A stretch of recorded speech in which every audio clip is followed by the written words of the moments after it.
Hello mga momshi, mabuhay! Good morning sa lahat! Today's video, i-share ko sa inyo kung paano magluto ng soup made from scratch. Paano naging scratch? Kasi ito po yung mga bones ng chicken na tinanggal ko nung naghimay ako ng manok sa ating steamed chicken nung isang araw. So ayan, tinabi ko at nilagay sa ref kasi ginagawa namin yan na soup. So ayan, pinapakuluan ko na yung ating chicken bones ng about 1 hour with ginger, no? So, ito po yung ihahalo ko sa kanya mamaya.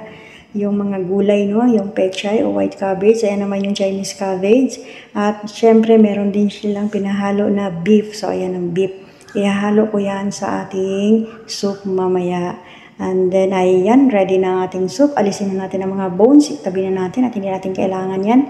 Yung sabaw lang ang kailangan natin. At sasalain natin yung mga oil-oil na yan ng soup. Kailangan wala yung mga oil na yung mga nagyayalo-yalo sa ibabaw.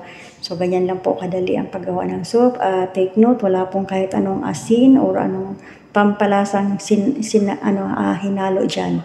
Ayan, ilalagay ko na ang ating gulay, ang white, ang Chinese cabbage muna. And then, sunod ay ang white cabbage. So, ayan. Pakuluan muna natin at lutuin muna natin ang gulay bago natin ilalagay ang beef.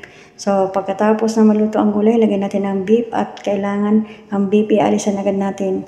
Pagka nagkulay brown na yung beef, alisin na agad at ayaw nila yan ng na-overcook. So, ayan. Tanggalin natin yan mamaya kasama ang gulay. So, ayan na po ang ating gulay at ang ating beef, no, na isi-serve today. Ganon din po ang soup. So, ito na po ang soup at ito po ang kulay ng soup niya. Okay.